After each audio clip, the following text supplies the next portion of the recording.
Você está na Virtual. Muito mais que conexão. Uma questão de estilo.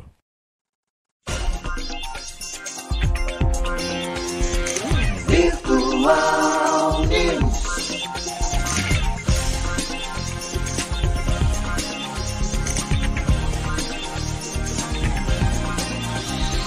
Virtual Notícias. Traz a informação.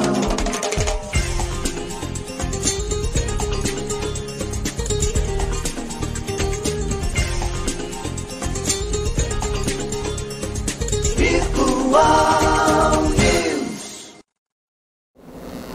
9h mais 53 minutos, um bom dia. Começa agora o Virtual News desta terça-feira. Terça-feira, dia 4 de abril de 2023. É o mês de aniversário tanto da Virtual, como também da cidade de Cubatão. Lógico, cidade de Cubatão primeiro e Virtual depois. É o mês de aniversário da Rádio Virtual. E é o mês de aniversário também de emancipação política da cidade de Cubatão. Um bom dia aos poderes constituídos, ao Executivo, ao Legislativo e ao Judiciário. E sempre um bom dia especial a você que faz parte do quarto poder, que é a sociedade organizada. Começa agora o Virtual News. Para quem aniversaria neste dia 4, parabéns, tudo de bom, Deus abençoando a sua vida hoje e sempre. Feliz aniversário. Terça-feira de sol, terça-feira, né, de outono, chegou o outono, mas o verão não foi embora. Altas temperaturas, sol, um pouquinho mais ameno à noite, aquela temperatura super agradável, né? Então todo mundo curtindo aí essa nova estação. Terça-feira, participando conosco, Juliana Souza, nos controles da parte técnica, Maria Clara. Bom dia, Maria Clara. Bom dia, Juliana. Sejam bem-vindos. Bom dia, Márcio Chaves. Bom dia a vocês que nos acompanham aí pelas redes da Virtual News. Parabéns, né? Virtual News no seu mês de aniversário. Você falava em aniversário e eu preciso deixar um beijo para o meu sobrinho Igor. Igor Souza, te amo. A tia te ama demais. Parabéns pelo seu dia. Bom dia, Maria Clara. Igor Souza, sobrinho. Aniversário hoje? Parabéns, 13 anos, 13 um rapazinho. Rapazinho, Igor, isso aí. Eu tinha que aproveitar esse momento, gente. Claro. A vida é isso. E dizer que estava morrendo de saudade também, né? Ah, sim, né? Já estava Juliana tempinho aqui afastada. Férias, né? Mas bora continuar, ativar o 2023 aí, participando aqui do programa, agradecendo sempre a oportunidade de falar com vocês e de falar dos temas da Virtual News. Ontem estreou o Panorama 2024 e o pessoal pergunta, por que 2024? Porque 2024 é um ano de decisão, assim como 2022 foi um ano de decisão. Então, o Panorama 2024 visa discutir os problemas, as situações, os assuntos pertinentes à cidade e região e no decorrer até o próximo pleito de 2024. Então, ontem nós tivemos aqui Edson Carlos da Silva Bombril, que é superintendente da Caixa de Previdência, e também Eric Cunha, que é presidente da FUMAPEC. Agradecendo aos dois pelo debate em alto nível.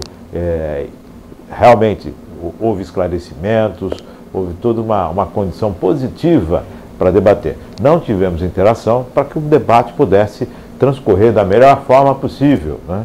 Eu espero que todos entendam, mas assim podemos aproveitar mais as pessoas que aqui estavam. E eu acredito que muito foi esclarecido. Então, agradecendo ao Edson e agradecendo também a Eric.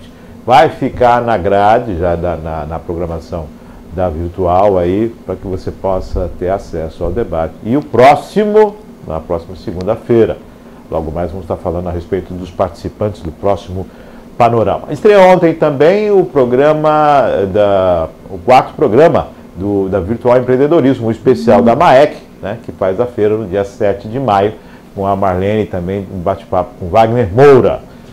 Hoje também já está à disposição as reprises e amanhã tem mais um episódio, mais um programa indo ao ar. 9h mais 56 minutos, tudo isso para você. Essa é a sua Virtual. Vamos às notícias desta manhã de terça-feira. Principais notícias desse dia 4/4 de 2023. Para não passar em branco, Família de Pelé libera visitas ao mausoléu do rei. Tripulante de navio de cruzeiro é preso por furtar notebook de passageiros. Trump vai depor hoje na justiça americana. Tribunal de Contas da União diz que militares gastaram verba do Covid-19 com salgadinho e picanha. Pesquisa Datafolha, 61% acham que Lula age mal ao trocar cargo e verba por apoio no Congresso. O governo vai suspender a implementação do novo ensino médio e mudanças no Enem. E PL descarta integrar bloco de Lira na Câmara. Juliana, qual delas você escolhe? Eita! Aí tem fala para todo lado, né?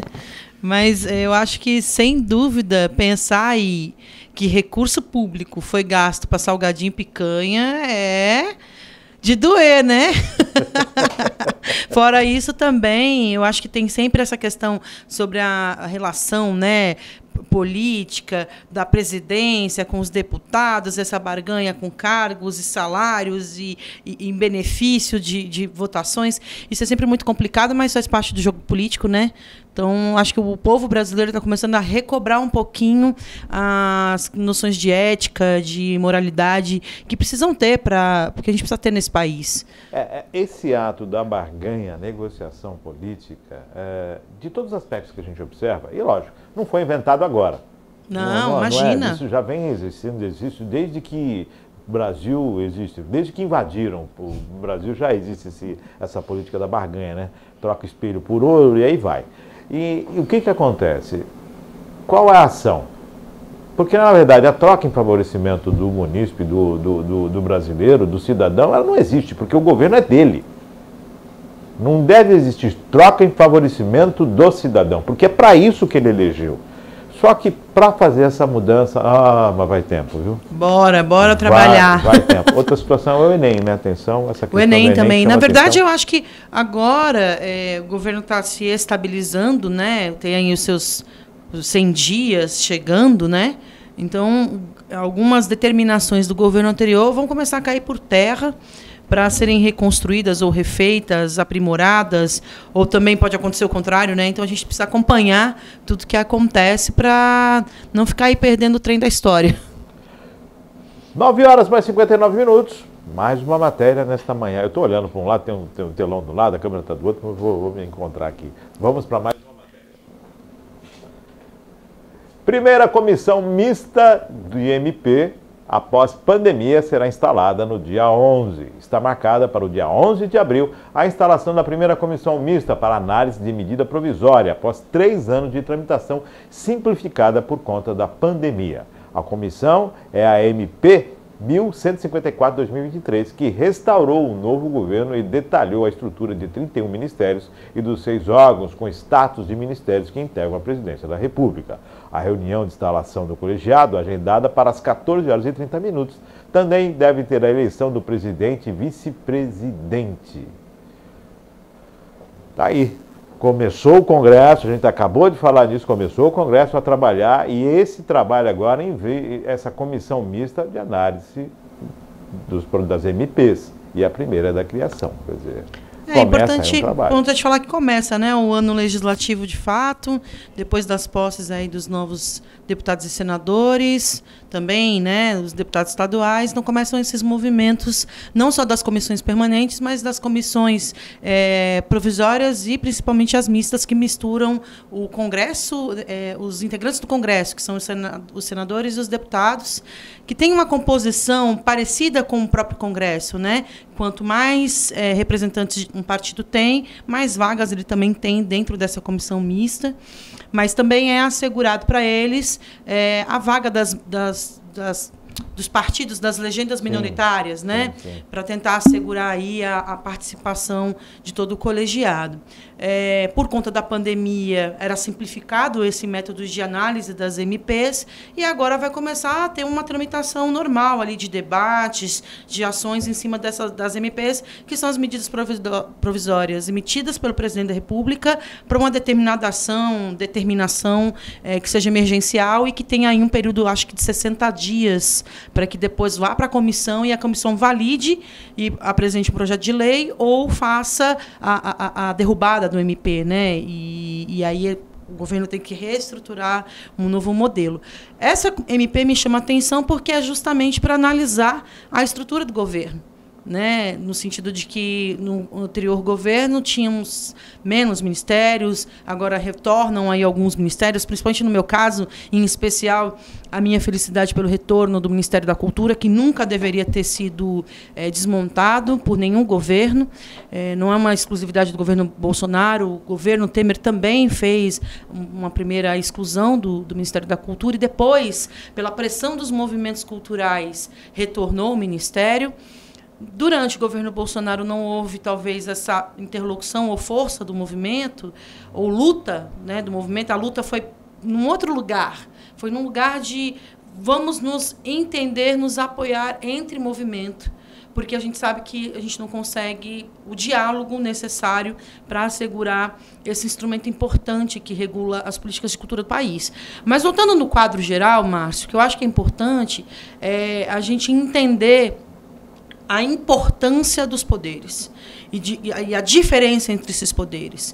E quando o Congresso se une, os senadores e os deputados, para estudar uma MP, para propor um novo projeto de lei, para aprovar os projetos de lei da Presidência da República ou reprovar, dependendo da medida, faz tudo parte do que você falou também, que é a nossa escolha, o nosso desejo de que esses representantes, de certa forma, decidam pelo que a gente espera para o país. Então, a gente vê aí uma normalidade se instaurando dentro das estruturas de poder que foram tão conturbadas em momentos anteriores e principalmente nesse comecinho do ano, com os ataques que o Palácio do Planalto, enfim, as estruturas de governo sofreram no começo do ano. Bom, tá aí. Então, vamos aguardar o desenvolvimento das MPs, vamos ver quais são, porque geralmente, já dizia-se, desde Fernando Henrique, que o Brasil é o país da MP, né? Ele é governado por MP, medida provisória. Então, realmente, cada medida depois vai se tornar alguma coisa, vai se tornar a lei, vai se instituir. A gente sempre está tentando apagar o incêndio e não prevenindo. E aí, tem uma coisinha de nada também que queria chamar a atenção, que é nesse sentido, né? Essa MP tem esse papel importante de reavaliar a estruturação, a reestruturação que o governo está propondo. Se houver algum embate mais caloroso nesse sentido, ou alguma alteração, a gente vai sentir isso no dia a dia, com a extinção de um ministério ou soma de pastas. É bom acompanhar justamente porque foi pensado. Tem dois caminhos aí. Um que é você ter as estruturas governamentais para potencializar uma determinada política, ou você engordar, né, a máquina pública, inchar a máquina de tal forma que ela não comece... Parece que ela não opera, e principalmente porque ela gasta mais. Então, acho que tudo isso vai ser analisado pelo conjunto dos deputados e senadores e vamos acompanhar. Você sabe o que me chama a atenção? Essa possibilidade de alteração de 4 em 4 anos. Algumas coisas de políticas de Estado, como eu entendo, essa é a minha opinião, devem ter uma durabilidade muito maior. E não devem ser, vou mudar porque eu quero, ou vou mudar porque não está no meu plano de governo. Não. O seu plano de governo é fazer o país crescer. O seu plano de governo é manter tudo funcionando. Você institui, vem outro tira. Você tira, vem outro institui. Quer dizer, o que o brasileiro necessita de fato? E o que de fato é preciso ser feito? E, realmente, caminhar nesse sentido. Né? Você já pensou? Entra um, destitui. Entra outro, institui. Entra mais outro, destitui, instituindo. Quer dizer, como é que a gente fica? As coisas não caminham, traz né? isso e a gente tem exemplos positivos, né, no sentido de política de Estado que perdura de um governo para outro. E não pode ser desmontada a revelia da vontade de um gestor, que é o Sistema Único de Saúde, o Sistema Único de Assistência Social. No caso, agora, a gente está trabalhando muito no Sistema Municipal Nacional de Cultura. Então, essas ferramentas que, criadas por lei, orientam os estados e municípios brasileiros a gestar determinada área de forma integrada com o governo federal, é um modelo que funciona. É claro que tem muita dificuldade, porque a gente está num país continental, né, de dimensões continentais. Sim.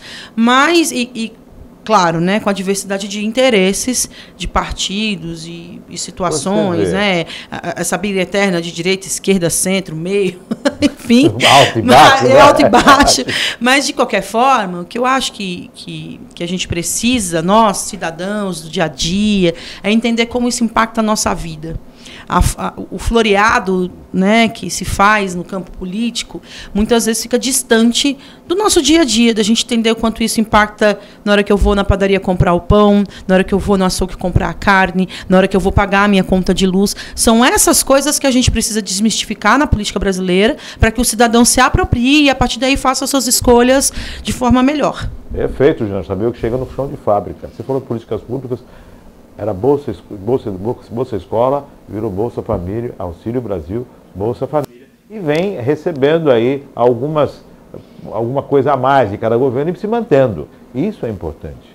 Isso é importante. 10 horas mais 7 minutos, Maria Clara, vamos a mais uma matéria. Haddad prevê arrecadar até 8 bilhões com contribuição de contrabando digital por e-commerce chinês.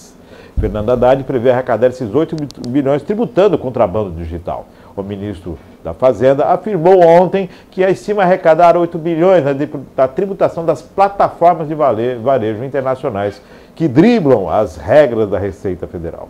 O problema de todo é o contrabando. O comércio eletrônico faz bem para o país, estimula a concorrência. O que temos de coibir é o contrabando, porque está prejudicando muitas empresas brasileiras que pagam impostos, afirmou Haddad, sem citar nomes de varejistas específicas. Segundo o titular da Fazenda, as empresas não podem fazer concorrência desleal com quem está pagando imposto no país. E o valor esperado da arrecadação com a taxação é de estimado entre 7 e 8 bilhões de reais. Em março, deputados e senadores da Frente Parlamentar Mista de Empreendedorismo pediram que Haddad atue pelo fim do contrabando digital feito, segundo eles, por empresas chinesas, como a Shein. Segundo os parlamentares, as companhias asiáticas vendem produtos sem taxação e subfaturados no país. As varejistas nacionais reclamam da falta de isonomia na tributação e da diferença nos custos trabalhistas, o que daria vantagem competitiva para as plataformas internacionais que conseguem oferecer preços mais baixos. As empresas de comércio eletrônico estrangeiras também são acusadas de praticar contrabando digital e evasão fiscal, ao supostamente se aproveitarem de brechas das regras e fraudarem vendas para evitar a cobrança de impostos de importação. A taxação de plataformas que descumpram as regras da Receita faz parte do pacote de medidas propostas pela Fazenda para arrecadar mais e conseguir atingir as metas previstas no arcabouço fiscal, entregando a melhora nas contas públicas prometida para os próximos anos. Na última quinta-feira, dia 30, o ministro afirmou que o pacote prevê elevar a arrecadação federal entre 100 bilhões e 150 bilhões por ano. A taxação do mercado de apostas esportivas eletrônicas também faz parte do plano de recuperação da base fiscal do orçamento. Segundo Haddad, a Receita Federal prevê arrecadar de 12 a 15 bilhões com a medida, mais do que o dobro dos 6 bilhões estimados inicialmente.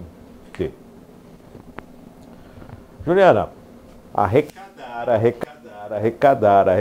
Imposto, taxação, preço final. Imposto, taxação, preço final. Quando se arrecada da empresa, se tira do contribuinte, porque a empresa vai repassar o custo.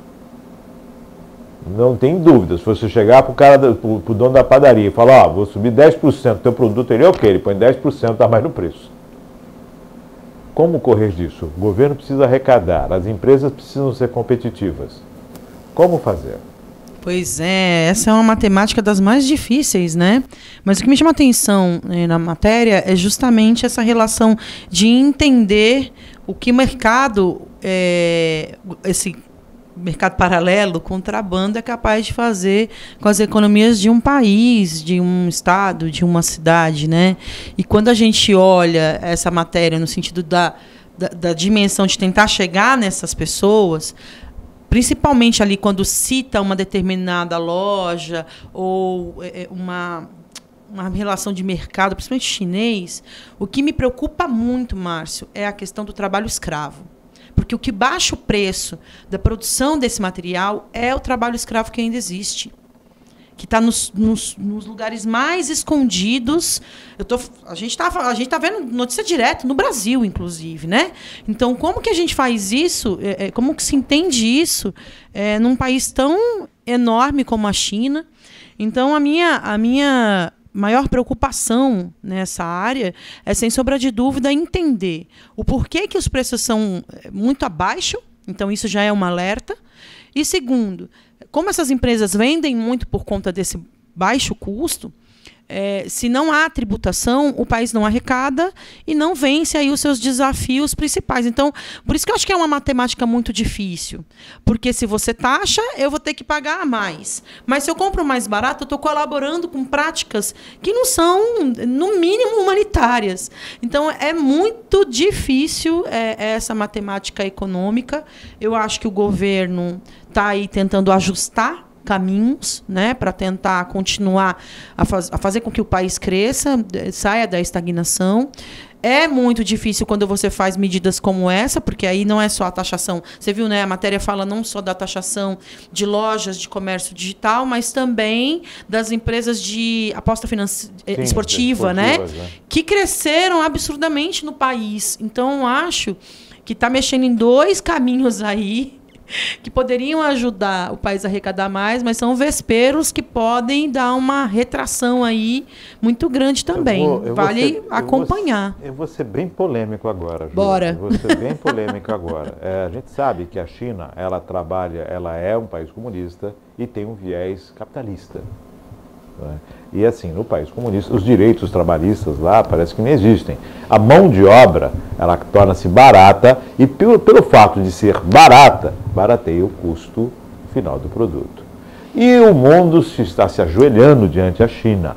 Todos os países recebendo a China como um grande colaborador, um grande parceiro econômico. E aí me digam, como fica a vida das pessoas na China que não têm o direito trabalhista? Nós precisamos se tornar competitivos como a China, ou a China precisa respeitar os direitos trabalhistas? Humanos. E direitos humanos também, né? Como é que fica isso, né? Então, assim, como eu vou competir com um país que não tem a mesma tributação que nós temos? Em contrapartida, a gente exporta minério, exporta commodities, e não colocamos nisto o custo que é o benefício para o brasileiro. Essa balança comercial que se busca, como nós podemos agregar esse valor nos nossos commodities. Já que para a concorrência, o fato de não ter do baixo custo da mão de obra acaba favorecendo, nós temos os commodities. Vamos agregar os valores, Márcio, vamos uma coisa... isso, vamos avançar. Não dá para vender o ferro para a China, importar o aço, vendo essa situação e ir sofrendo. Precisamos arrecadar, precisamos de preço barato, a economia precisa avançar, a globalização ela existe, mas só que nós precisamos nos impor. Porque senão já viu. E uma das coisas que mais me chama a atenção também é que a China é um dos principais parceiros comerciais do Brasil. Participante do BRICS. O presidente iria visitar, só não foi semana passada porque ficou doente. Então, existe aí talvez uma saia justa que o governo vai precisar acertar, né? Enfrentar, por conta, evidentemente, do crescimento do nosso país, né? E de não colaborar com práticas que talvez não sejam, talvez não, né? Não são de nenhuma forma, em nenhuma forma devem ser toleráveis, né? Principalmente isso que eu trago, que é a questão do trabalho escravo. Essa questão, o governo precisa aumentar a arrecadação, arcabouço fiscal, aquela questão, né? Subiu a arrecadação, pode subir o teto de gasto. Não subiu a arrecadação, não tem teto de gasto. Subiu o PIB, não subiu. Quer dizer, a Haddad está mostrando aí as possibilidades. Agora cabe ao governo federal, com a saia justa, fazer a coisa acontecer. 10h16, vamos para mais uma matéria. Ministério revoga a Ordem do Mérito Princesa Isabel. O Ministério dos Direitos Humanos revogou a Ordem do Mérito Princesa Isabel, que havia sido instituído pela gestão Jair Bolsonaro no final do ano passado, em reconhecimento às ações nessa área. Segundo o Ministério, homenagear a herdeira do trono imperial, uma mulher branca, pela luta na área dos direitos humanos, passa uma mensagem equivocada. No lugar da ordem foi criada pelo Ministério o prêmio de nome de Luiz Gama, negro abolicionista do século XIX. Não se trata de afirmar que uma pessoa branca não possa integrar a luta antirracista, mas de reafirmar o símbolo vital que envolve essa substituição, o reconhecimento de um homem negro abolicionista enquanto defensor dos direitos humanos, diz a secretária executiva do Ministério, Rita Oliveira. O prêmio em homenagem à princesa, que assinou a Lei Áurea em 1888, havia sido criado por Bolsonaro em 8 de dezembro do ano passado.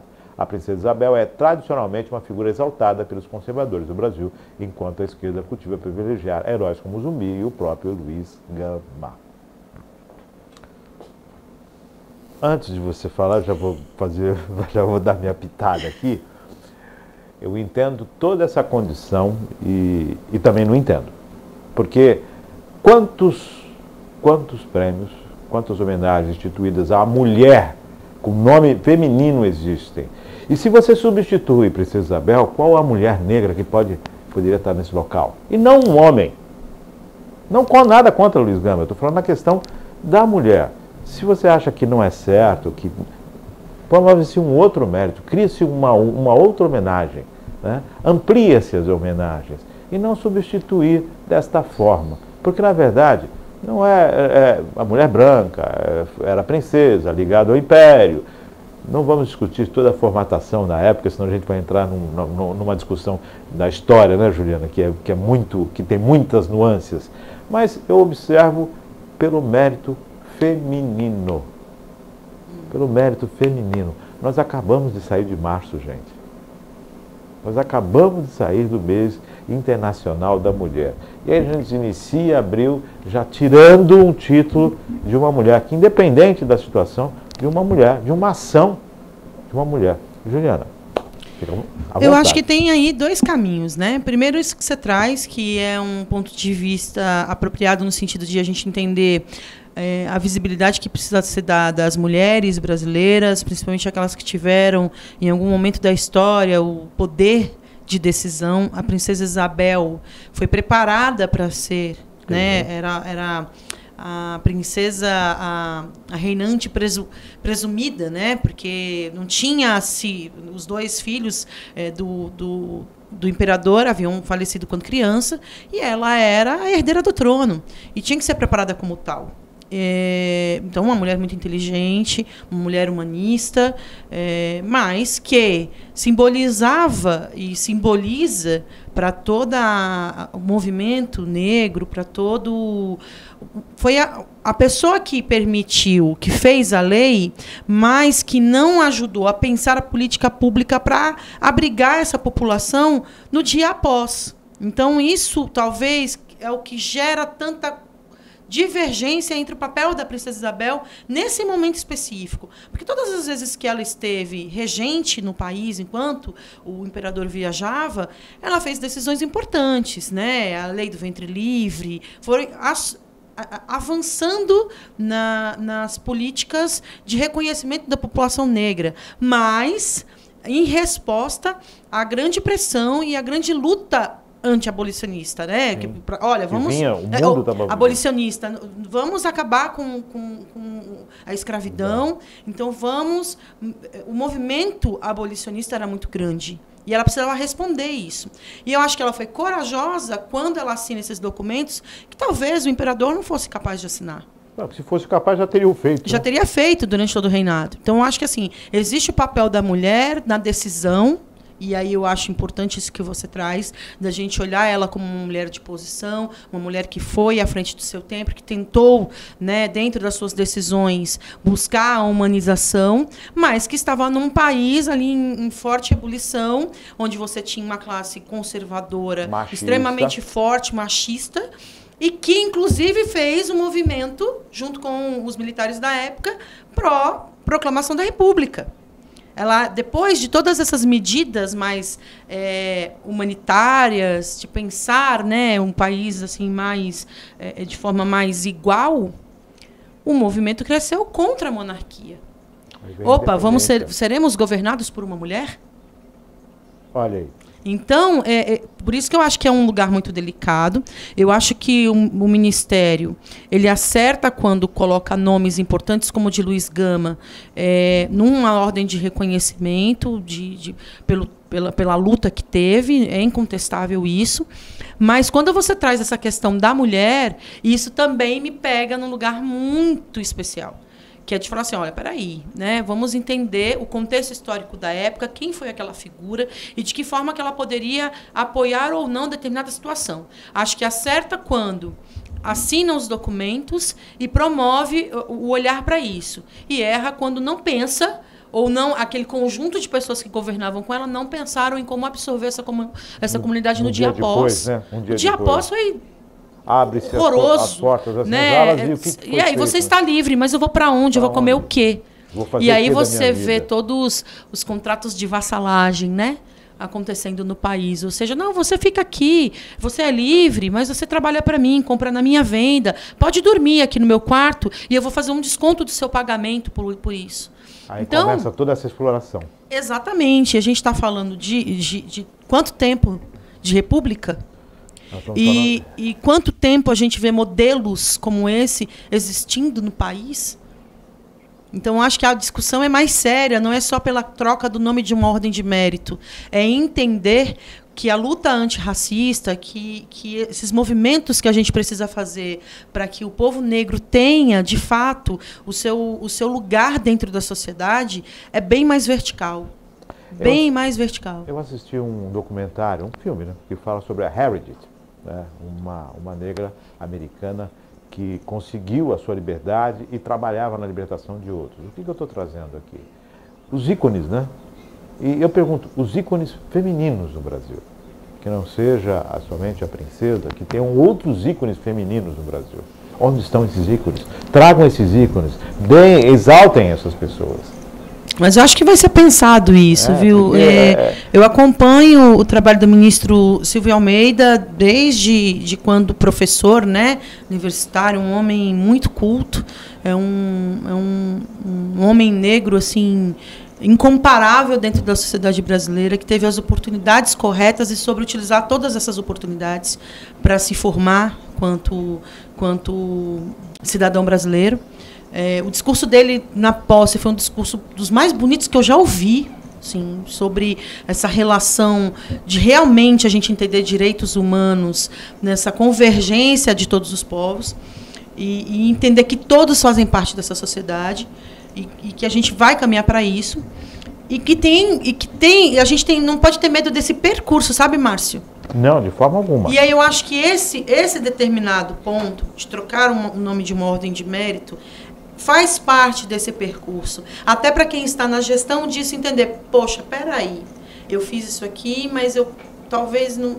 Eu acho que era muito mais no sentido de não abrir espaço para um conservadorismo que está lá atrás, que pertence à época dela.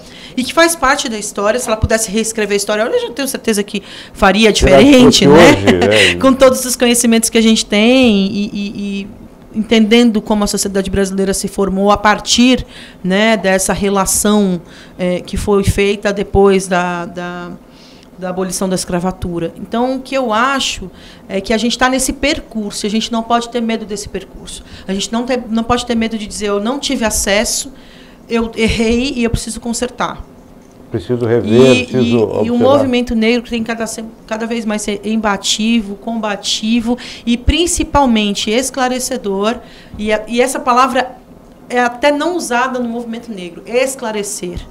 Por que eu tenho que esclarecer? Isso é perfeito. Né? É a forma Por que escurecer é problema? Por que existe a ovelha negra da família? Por que existe a lista negra de determinada situação?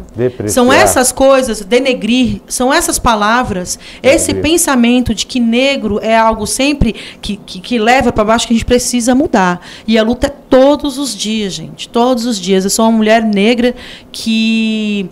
Eu não tive o conhecimento durante a minha formação de infância e adolescência da importância que meu povo tinha e tem. E eu fui aprendendo ao longo de que fui me formando artista. E estou muito longe ainda de colegas que militam no movimento, porque a minha educação veio toda de uma outra base, de uma outra relação cultural que é a nordestina.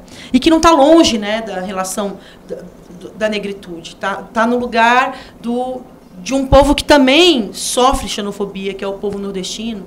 Então, quer dizer, a gente não está isento, mas a gente precisa cada vez mais buscar as informações, entender a história, e a partir daí não é...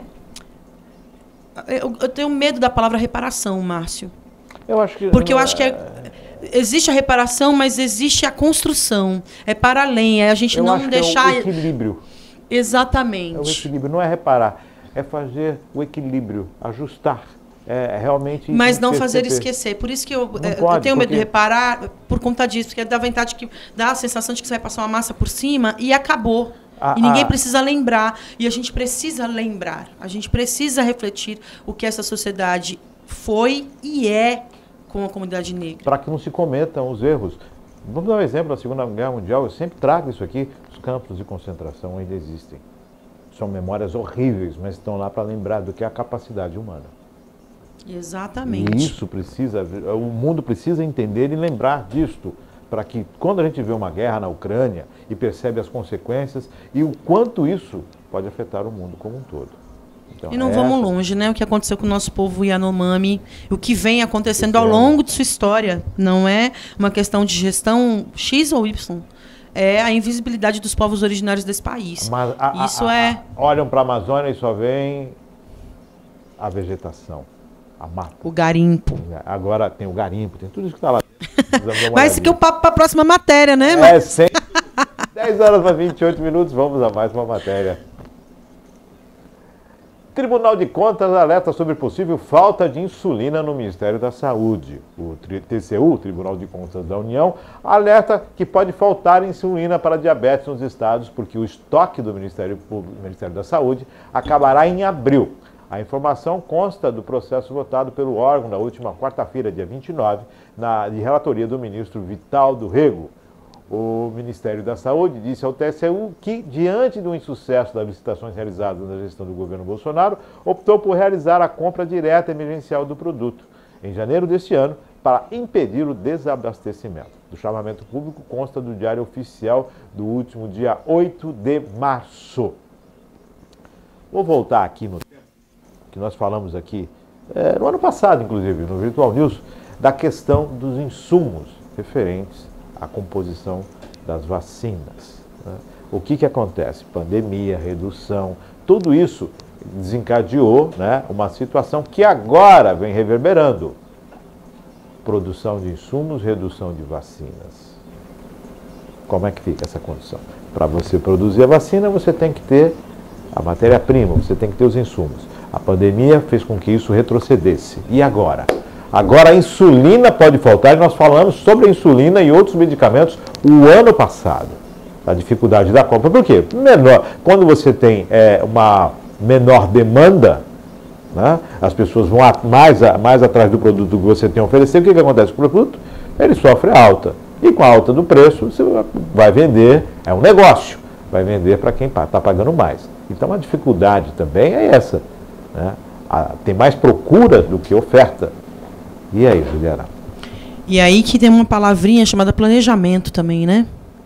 Porque aí eu estou falando no sentido assim, de como o governo precisa se organizar para garantir a prestação do serviço. Né? Porque nesse caso em específico, é o acervo de medicamentos que o governo tem a obrigação de fornecer para a população acometida de uma determinada doença.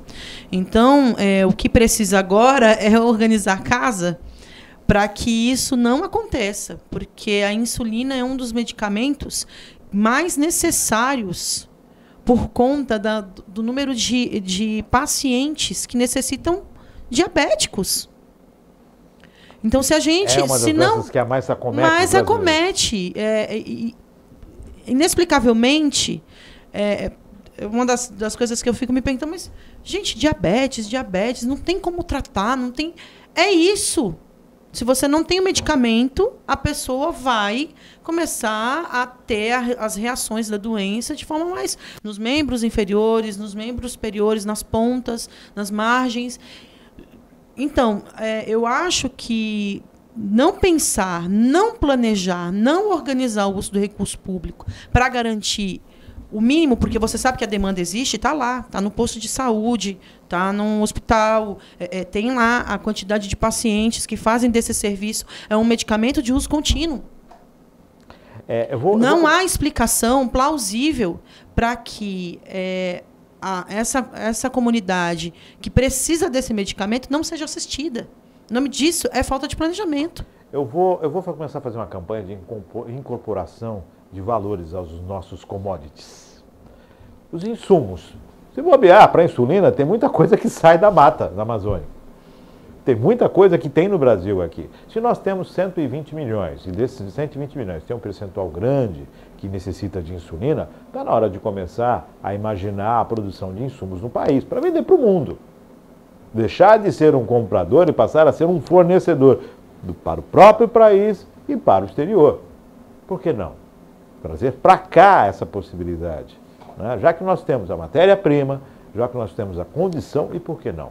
Acho que está na hora de começar a observar e voltar a buscar autossuficiência em algumas situações.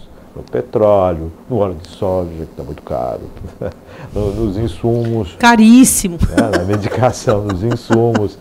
Precisamos começar a olhar dessa forma. Se há um mercado para isso, e está se provando que há um mercado para isso, e um dos maiores consumidores é o governo, está na hora de começar a trabalhar os nossos commodities, né? Até porque a gente tem exemplos positivos, né? Quando a gente pensa aí na Fiocruz, no Butantan, na produção das vacinas, mas que ainda não tinha seus insumos, né? Estava dependendo são todos, da China. Né, os tipos de insumos que ainda existiam, mas que está comprovando cada vez mais a competência da ciência no Brasil, né? E estava dependendo dos insumos que vêm da onde? Da China. Ai, meu Deus, a China. Então... 10h33, vamos para mais. Nada contra, mas também vamos refletir aí, viu, presidente da China, que o negócio aí é muito complicado. Os militares americanos já estavam de olho já nesse avanço econômico chinês. Eles já fizeram também. Claro. Né? Agora tem alguém também fazendo e aí não é legal. Farinha pouca, meu pirão primeiro. 10h34, vamos a mais uma matéria. A utilidade pública.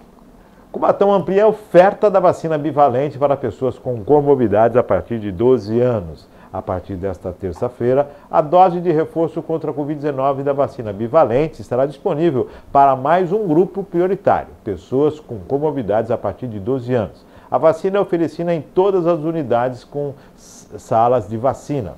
O reforço da bivalente está disponível também para as pessoas a partir de 60 anos, gestantes e trabalhadores da saúde e demais grupos prioritários. Imunocomprometidos a partir de 12 anos, indígenas, ribeirinhos e quilombolas. A dose de reforço deve ser administrada 4 meses após a última dose ou o esquema inicial completo. O uso desse imunizante teve início em 28 de fevereiro. A Secretaria de Saúde de Cubatão informa que haverá vacinação contra o Covid-19 no final de semana. No sábado, dia 8, haverá vacinação na Vila São José. A imunização ocorre na Unidade Básica de Saúde do bairro, na Avenida Bandeirantes, sem número, das 9 às 15 horas. No domingo, dia 9, aniversário da cidade, haverá um esquema especial de vacinação no Parque Anelinas, das 10 às 16 horas, desde o hasteamento das bandeiras, em alusão à data, até as atividades recreativas do domingo no parque. Então está aí, vacinação da bivalente, você tem na unidades, né, tem salas de vacinação, no sábado ela na Vila São José, né, na UBS da Vila São José, e no domingo no Parque Canelinas. Você vai jogar bola, tomar vacina, você vai dar uma olhadinha no parque, tomar vacina, você vai no cinema, aproveita e toma uma vacina. Para colocar em dia, né? Continuar se cuidando. Eu acho que o governo acerta nesse ponto. E aí é o exemplo do SUS, né? Que a gente conversou lá no começo do programa, que é esse abastecimento das unidades, dessa reação em cadeia, né? O governo federal subsidia os estados e municípios com os imunizantes e os municípios conseguem se programar, se planejar para atender a sua comunidade. E agora é o nosso papel, é a gente que precisa buscar. Né? O governo está fazendo a sua parte, entregando para o munícipe opções diversas para poder manter a sua saúde. Gente, vai se vacinar. Tem vários postos de saúde na cidade. As UBSs todas aplicam a vacinação. A bivalente protege contra os dois casos de Covid, né? A Omicron e a... Eu já até esqueci. Já até esqueci os nomes, porque eu não quero mais lembrar que a gente passou por isso, mas a gente tem que se cuidar, e por isso que eu mantenho a minha vacinação em dia e recomendo que você também faça. E para isso, a equipe da Secretaria de Saúde da Prefeitura de Cubatão tem trabalhado para ofertar esse imunizante a toda a população. Então, não descuide, porque eu olho para essa matéria e penso assim... Nossa, que trabalho bonito está sendo feito de ofertar em todas as UBSs, de ter dias especiais para atendimento, mas e a procura? Isso está sendo feita pela comunidade? E aí é a nossa responsabilidade. Né? A gente não pode culpar a administração, qualquer que seja, que oferta o serviço ao munícipe e o munícipe vai lá e não procura. Então a gente precisa fazer uso do nosso direito, bora se vacinar, bora continuar protegendo a nossa família, porque a gente acha que acabou, mas não acabou. A gente vai conviver com essa doença. Então, assim como a gente teve que aprender que quando o neném nasce, tem uma série de vacinas no seu calendário, a gente tem que incluir as vacinas da Covid-19 também no nosso calendário de vida e continuar se protegendo. Lembrando que, apesar de tudo, a gente fala da vacinação, apesar de algumas dificuldades do governo, o Brasil é exemplo em campanha de vacinal. O Brasil foi exemplo para o mundo quando da vacinação com o Covid, né, da evolução e da forma rápida, que é lógico, a partir da chegada das vacinas, que isso foi acontecendo e vem acontecendo. O país ele tem essa expertise na vacinação. A gente volta a lembrar, vamos vacinar contra o sarampo, vamos vacinar contra a febre amarela, vamos vacinar contra todas as comorbidades que existem, aí as possibilidades que você tem, comorbidades não, pelas doenças que existem e que já tem vacina para isso, né? As pessoas acabam tendo aversão às vacinas e é necessário que você observe o quanto evoluiu a ciência, o quanto evoluiu a tecnologia e que o país realmente ele tem, apesar das dificuldades, lógico, nós não estamos da excelência total, mas o país tem sim uma capacidade vacinal invejável. Né? Exatamente. Exemplos dos países no mundo, né? A gente desce a lenha no país, mas quando tem que reconhecer aquilo que é feito e bem feito, é necessário. 10h39, Maria Clara, temos mais alguma matéria? Encerramos as matérias. Juliana. Eba, nossa, que incrível estar aqui debatendo tantos temas diferentes, continuar falando aqui, sempre quando venho falar de cultura também, convidar a população para acompanhar as atividades culturais do município, essa semana de aniversário da cidade, com shows em comemoração ao aniversário da nossa cidade, trabalho que tem sido feito no Teatro do Caos, que fez uma temporada maravilhosa agora para os alunos da rede de ensino, do espetáculo Até que Tu Te Tornes Verde, que foi uma ação feita na semana passada. Ontem demos início ao programa Encenarte, da Encena Brasil, que é um curso de formação em artes cênicas. Tem aí acontecido projetos lindos nas escolas, da FABAN, com as bandas musicais, tocando em frente, Cubatão Sinfonia, criando oportunidades, ou seja, a cultura vive e existe e continua aí multiplicando as formas de se manter na cidade, de levar conhecimento para as nossas crianças. Então, prestigiem de verdade as programações dos nossos artistas, seja na escola, seja na praça, seja num show, seja no barzinho, porque eu acho que é o que vai fazer a revolução e a nossa cidade é muito forte nessa área. Então, fica aí o nosso convite sempre para prestigiar os eventos da cidade. Agradecer também ao secretário Zeca Rodrigues, que sempre me permite vir aqui participar quando é o horário durante o expediente. Quando é à noite, eu estou livre, hein? Mas se bem que você tem de hora extra também. O que eu tenho? Mas é sempre bom agradecer, se colocar à disposição. E que bom o Márcio Chaves estar aqui, ver esse programa crescendo cada vez mais, abordando temas tão diferenciados. E também a programação da Virtual crescendo, com programas importantes, como o de ontem, Panorama 2024, que traz esse conceito de pensar a cidade, né? Discutir a cidade, de permitir as diversas opiniões. Me coloco à sua disposição. Maravilha. Para poder participar e que a gente continue debatendo positivamente a nossa cidade. É isso aí. Agradecendo a Juliana, sempre uma contribuição, sempre participando. O caos parou? Terminou, eles fizeram agora semana, e agora estão fazendo uma excursão pelas cidades do estado. Eram 2 projetos, um viabilizado por emenda impositiva e outro pelo PROAC. Tem 2. Lembrar aos colegas artistas que o PROAC está aberto com diversos editais para a área de teatro, de música, de dança, de cinema. Abriu. Estão abertos os editais do estado. Abriu. A gente... existe uma grade de oficinas que o governo do estado está oferecendo de forma online. A gente tem uma matéria no site da prefeitura, busca lá as informações, porque são oportunidades de a gente ter acesso aos recursos públicos direcionados para a cultura e que ajudam aí a gente a sobreviver quanto artista e também proporcionar para o público a melhor qualidade e o melhor contato que deve ter com a cultura. Perfeitamente. 10 horas mais 42 minutos. Agradecendo a Juliana, agradecendo a Maria Clara, agradecendo sempre a sua audiência. Lembrando que estamos transmitindo também no Facebook, caráter experimental. Nós não estamos respondendo aos questionamentos do Face, e essa interatividade não é possível no momento. Estamos analisando as transmissões no Facebook. Daqui a pouquinho está à disposição no site e também no nosso canal no YouTube e nas redes sociais. Agradecendo sempre a sua audiência, desejando uma terça-feira maravilhosa. Hoje tem sessão na Câmara Municipal, nós nem passamos aqui pelo que está na pauta hoje, mas hoje tem sessão no Legislativo Cubatense. Sexta-feira eu participei na Câmara, eu fui prestar homenagem a um grande amigo que foi homenageado na Câmara, Florivaldo Cagezão, que foi comentarista aqui, o qual grandes lembranças e assim aprendizados memoráveis. Cagé, que faz parte da história desse município, vereador, presidente da Câmara, uma pessoa ativa e que foi homenageada no evento que teve na última sexta-feira lá no Legislativo. Gratidão, meu amigo. Luz sempre. 10 horas e 43 minutos. Fique com Deus e até amanhã, a partir das 9h30 da manhã, se Deus quiser.